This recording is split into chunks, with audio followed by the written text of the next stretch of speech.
Acara selanjutnya, pidato kebangsaan Presiden ketiga Republik Indonesia. Kami silakan dengan hormat Bapak Profesor Dr. Ing Baharudin Yusuf Habibie.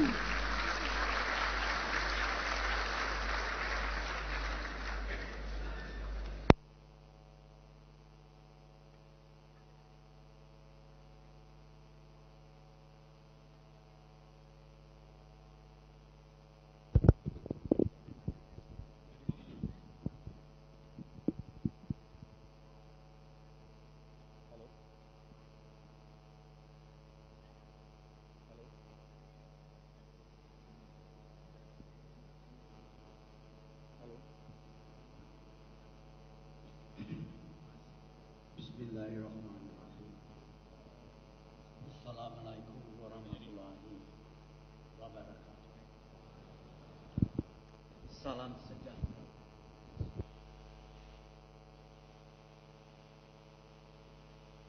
Hormat Presiden Republik Indonesia Bapak Dr.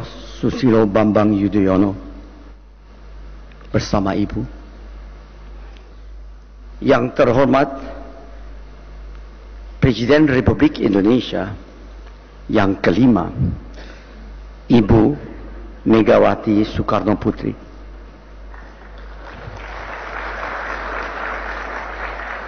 Yang terhormat Wakil Presiden dan para mantan Wakil Presiden, pimpinan MPR dan lembaga tinggi negara lainnya, bapak-bapak dan ibu-ibu, para anggota MPR yang saya hormati, serta seluruh rakyat Indonesia yang saya cintai. Hari ini, tanggal 1 Juni 2011, 66 tahun lalu, tepatnya 1 Juni 1945, di depan sidang Badan Penyelidik Usaha-Usaha Persiapan Kemerdekaan Indonesia, Bung Karno menyampaikan pandangannya tentang fondasi dasar Indonesia merdeka yang beliau sebut dengan istilah Pancasila sebagai filosofische grondslag, bahasa Belanda, dasar filosofi, atau sebagai Weltanschauung, bahasa Jerman itu, pandangan hidup bagi Indonesia merdeka. Selama 66 tahun perjalanan bangsa, Pancasila telah mengalami berbagai batu ujian dan dinamika sejarah sistem politik. Sejak zaman demokrasi parlementer, era demokrasi terpimpin, era demokrasi Pancasila, hingga demokrasi multipartai di era reformasi saat ini.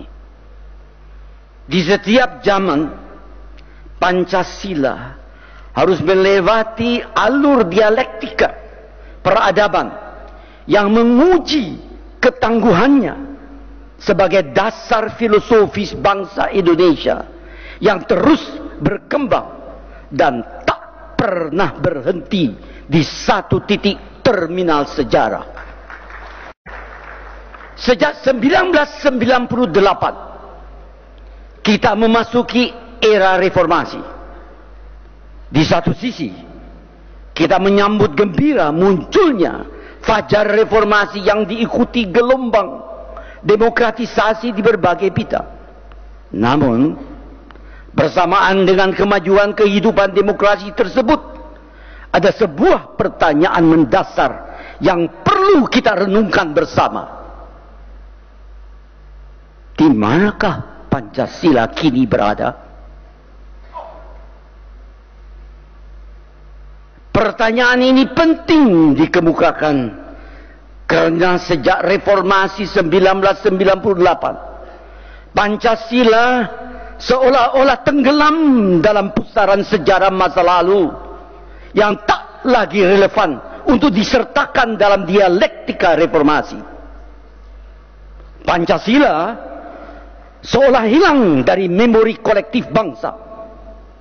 Pancasila semakin jarang diucapkan, dikutip, dibahas, dan apalagi diterapkan, baik dalam konteks kehidupan ketatanegaraan, kebangsaan maupun kemasyarakatan. Pancasila seperti tersandar di sebuah lorong sunyi, justru di tengah denyut kehidupan bangsa Indonesia yang semakin hiruk pikuk dengan demokrasi dan kebebasan berpolitik.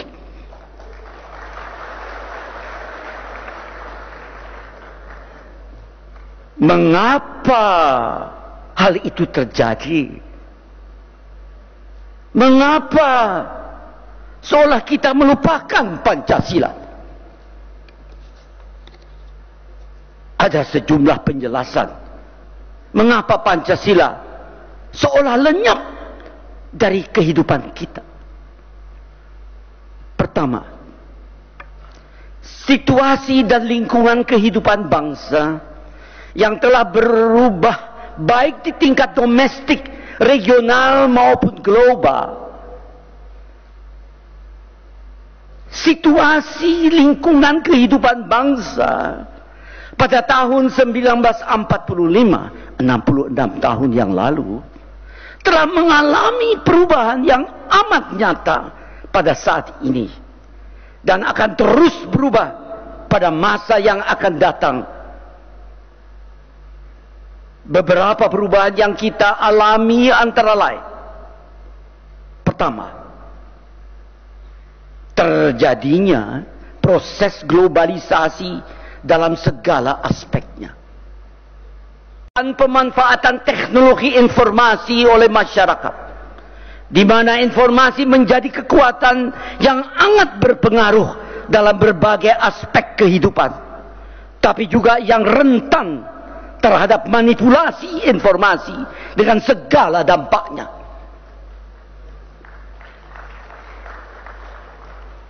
Ketiga perubahan tersebut telah mendorong terjadinya pergeseran nilai yang dialami bangsa Indonesia, sebagai terlihat dalam pola hidup masyarakat pada umumnya, termasuk dalam corak perilaku kehidupan politik dan ekonomi yang terjadi saat ini. Dengan terjadinya perubahan tersebut, diperlukan reaktualisasi nilai-nilai Pancasila agar dapat dijadikan acuan bagi bangsa Indonesia dalam menjawab berbagai persoalan yang dihadapi pada saat ini dan yang akan datang, baik persoalan yang datang dari dalam maupun dari luar. Sebelum keberhasilan kita melakukan reaktualisasi nilai-nilai Pancasila tersebut menyebabkan keterasingan Pancasila dari kehidupan nyata bangsa Indonesia. Kedua, terjadinya euforia reformasi sebagai akibat dari traumatisnya masyarakat terhadap penyalahgunaan kekuasaan di masa lalu yang mengatasnamakan Pancasila. Semangat generasi reformasi untuk menanggalkan segala hal yang dipahaminya sebagai bagian dari masa lalu dan menggantinya dengan sesuatu yang baru berimplikasi pada munculnya amnesia nasional.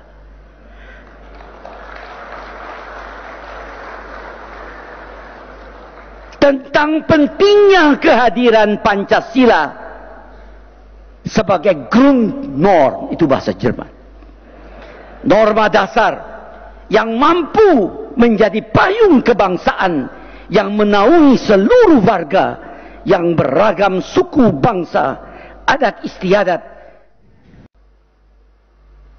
Penolakan terhadap segala hal yang berhubungan dengan Orde Baru menjadi penyebab mengapa Pancasila kini absen dalam kehidupan berbangsa dan bernegara. Harus diakui, di masa lalu memang terjadi mistifikasi dan ideologisasi Pancasila sebagai secara sistematis, terstruktur dan masif yang tidak jarang kemudian menjadi senjata ideologis untuk mengelompokkan mereka yang tak sepaham dengan pemerintah sebagai tidak Pancasilais atau anti Pancasila.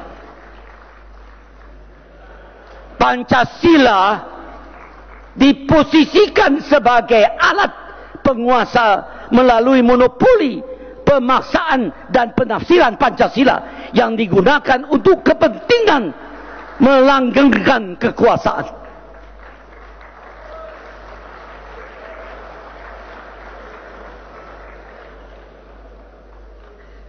Akibatnya, ketika terjadi pergantian rezim di era reformasi, muncullah demistifikasi dan dekonstruksi Pancasila yang dianggapnya sebagai simbol, sebagai ikon dan instrumen politik rezim sebelumnya. Pancasila ikut dipersalahkan karena dianggap menjadi ornamen sistem politik yang represif dan bersifat monolitik, sehingga membekas sebagai trauma sejarah yang harus dilupakan.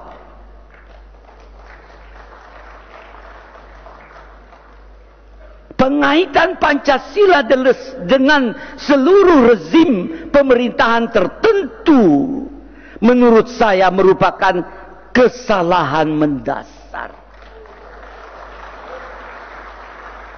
Pancasila bukan milik sebuah era atau ornamen kekuasaan pemerintah pada masa tertentu.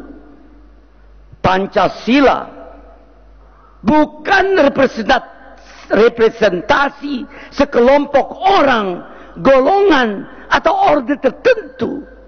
Pancasila adalah dasar negara yang akan menjadi pilar penyangga bangunan arsitektural yang bernama Indonesia.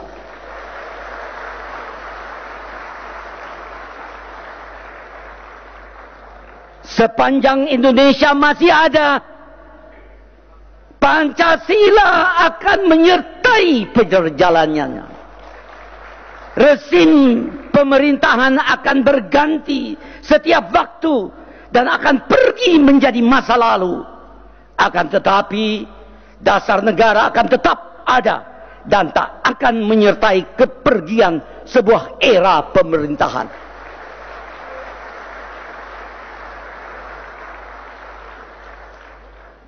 Para hadirin yang bahagia,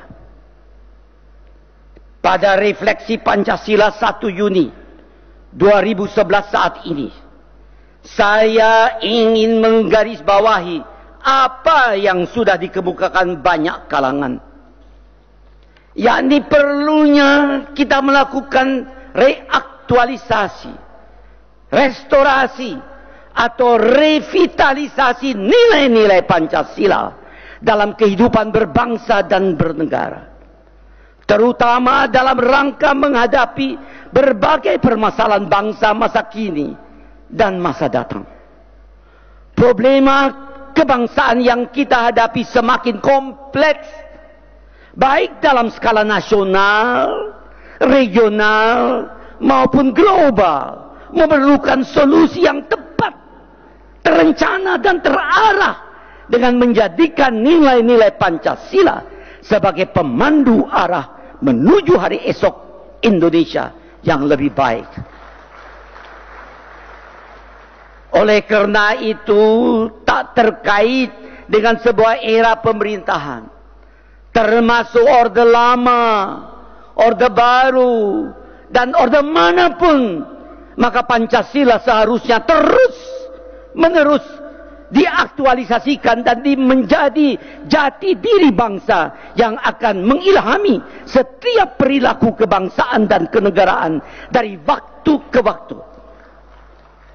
Tanpa aktualisasi nilai-nilai dasar negara, kita akan kehilangan arah perjalanan bangsa dalam memasuki era globalisasi di berbagai bidang yang kian kompleks dan rumit. Reformasi dan demokratisasi di segala bidang akan menemukan arah yang tepat manakala kita menghidupkan kembali nilai-nilai Pancasila dalam praksis kehidupan berbangsa dan bernegara yang penuh toleransi di tengah keberagamaan bangsa yang majemuk ini. Reaktualisasi Pancasila semakin menemukan relevansi di tengah menguatnya paham radikalisme, fanatisme kelompok dan kekerasan yang mengatasnamakan agama yang kembali marak beberapa waktu terakhir ini. Saat infrastruktur demokrasi terus dikonsolidasikan, sikap intoleransi dan kecenderungan mempergunakan kekerasan dalam menyelesaikan perbedaan, apalagi mengatasnamakan agama, menjadi kontraproduktif bagi perjalanan bangsa yang multikultural ini. Fenomena fanatisme kelompok, penolakan terhadap kemajemukan, dan tindakan teror kekerasan tersebut menunjukkan bahwa obsesi membangun budaya demokrasi yang beradab, etis, dan eksotis, serta menjunjung tinggi keberagaman dan menghargai perbedaan masih jauh dari kenyataan. Krisis ini terjadi karena luluhnya kesadaran akan keragaman dan hilangnya ruang publik sebagai ajang negosiasi dan ruang pertukaran komunikasi bersama atas dasar solidaritas warga negara. Demokrasi kemudian hanya menjadi jalur antar bagi hadirnya pengukuhan egoisme kelompok dan partisipasi politik atas nama pengedepanan politik komunal dan pengabaian terhadap hak-hak sipil warga negara serta pelecehan terhadap supremasi hukum.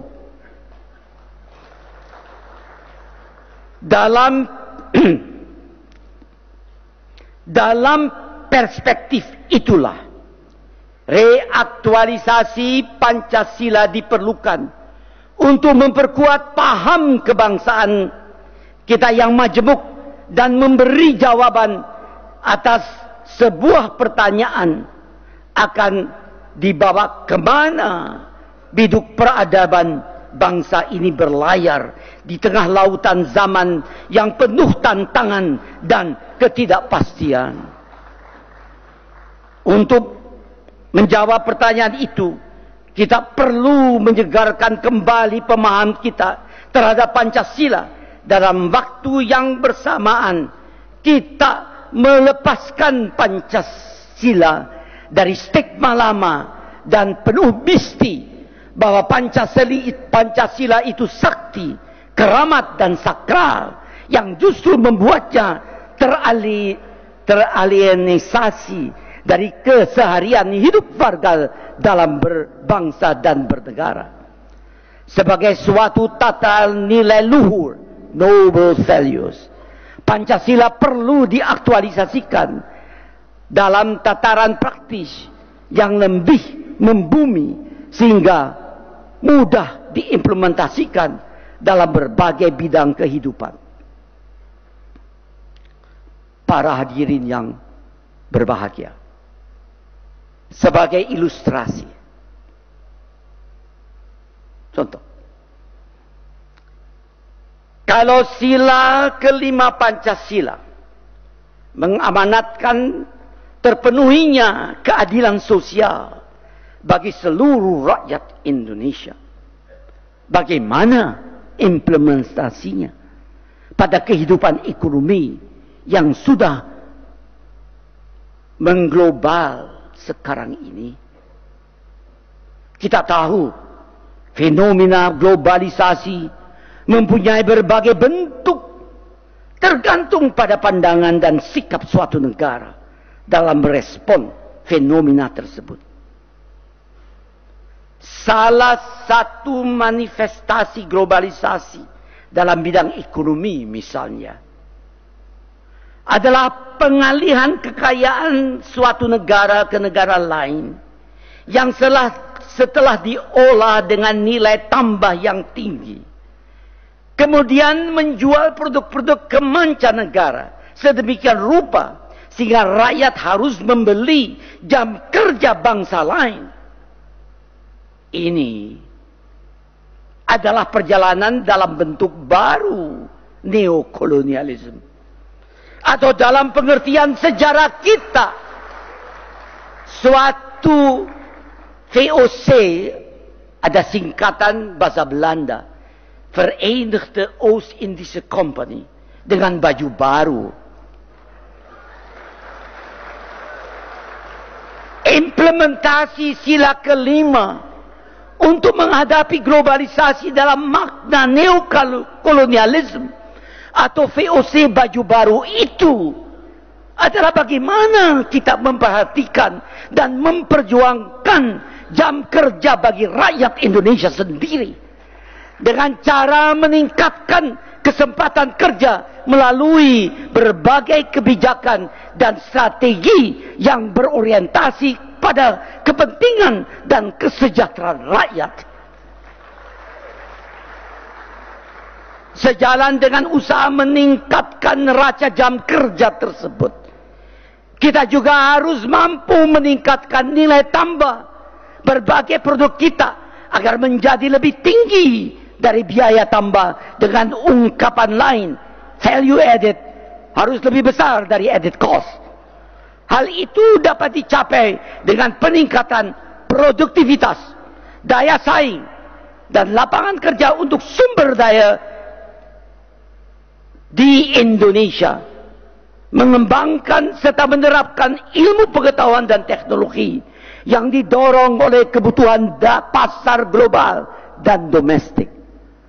Pasar domestik nasional harus, saya garis bawah, harus menjadi pendorong utama. Dalam forum yang terhormat ini, saya mengajak kepada seluruh lapisan masyarakat, khususnya para tokoh dan cendekiawan di kampus-kampus serta di lembaga-lembaga kajian lain, untuk secara serius merumuskan implementasi nilai-nilai Pancasila yang terkandung dalam 5 sila dalam berbagai aspek kehidupan bangsa dalam konteks masa kini dan masa depan.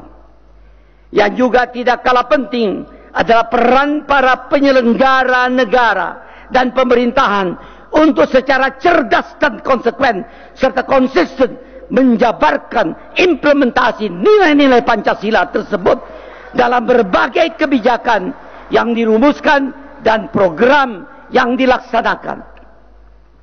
Hanya dengan cara demikian sajalah Pancasila sebagai dasar negara dan sebagai pandangan hidup akan dapat diaktualisasikan dalam kehidupan kita.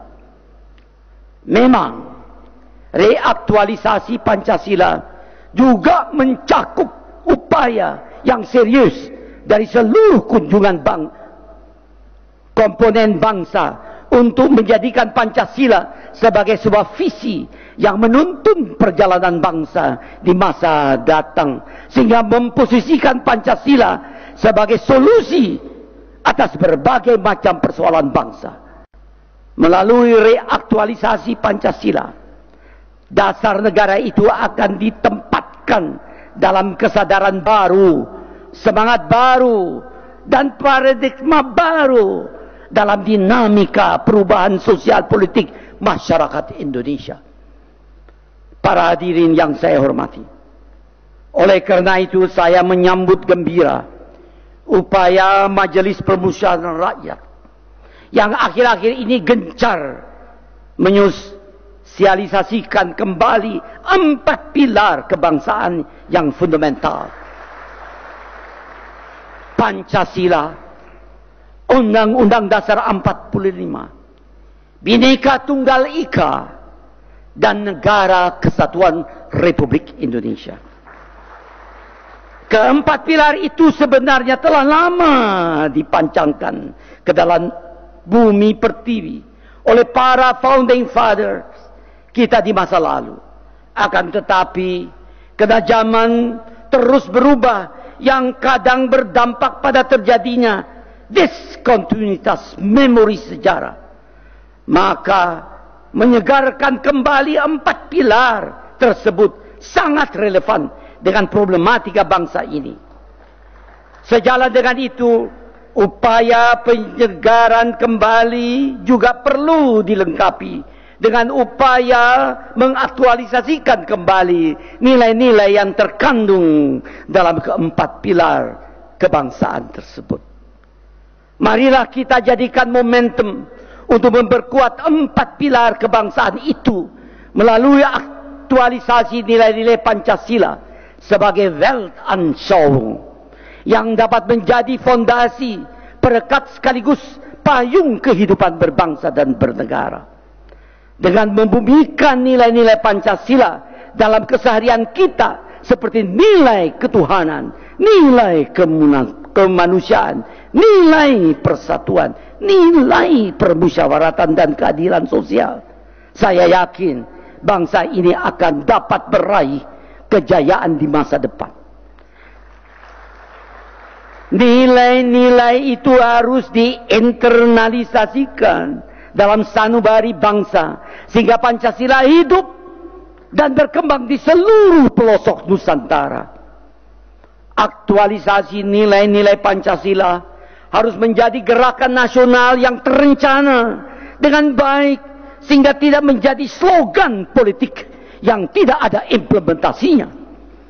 Saya yakin meskipun kita berbeda suku, agama, adat istiadat, dan afiliasi politik, kalau kita mau bekerja keras, kita akan menjadi bangsa besar yang kuat dan maju di masa yang akan datang. Melalui gerakan nasional reaktualisasi nilai-nilai Pancasila bukan saja akan menghidupkan kembali memori publik tentang dasar negaranya, tetapi juga akan menjadi inspirasi bagi para penyelenggara negara di tingkat pusat sampai di daerah menjalankan roda pemerintahan yang telah diamanahkan rakyat melalui proses pemilihan langsung yang demokratis. Saya percaya demokratisasi yang saat ini sedang bergulir dan proses reformasi di berbagai bidang yang sedang berlangsung akan lebih terarah manakala nilai-nilai Pancasila diaktualisasikan dalam kehidupan berbangsa dan bernegara. Demikian yang bisa saya sampaikan. Terima kasih atas perhatiannya. Selamat berjuang.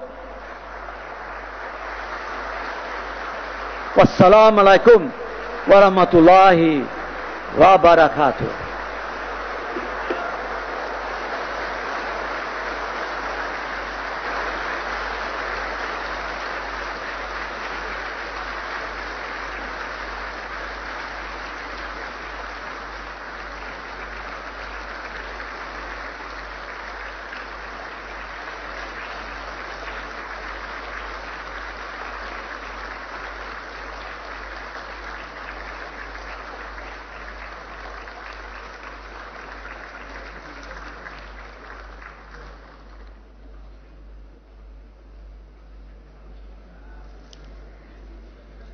Bapak Ibu yang kami hormati, setelah kita mendengarkan pidato kebangsaan oleh Presiden ketiga Republik Indonesia, Bapak Profesor Dr. Ing Baharudin Yusuf Habibie, mari sejenak kita ikuti persembahan lagu Pancasila Rumah Kita, ciptaan almarhum Franky Sahilatua, diiringi oleh violis muda Didit dan dinyanyikan oleh penyanyi soprano berbakat Indonesia Lea Simanjuntak.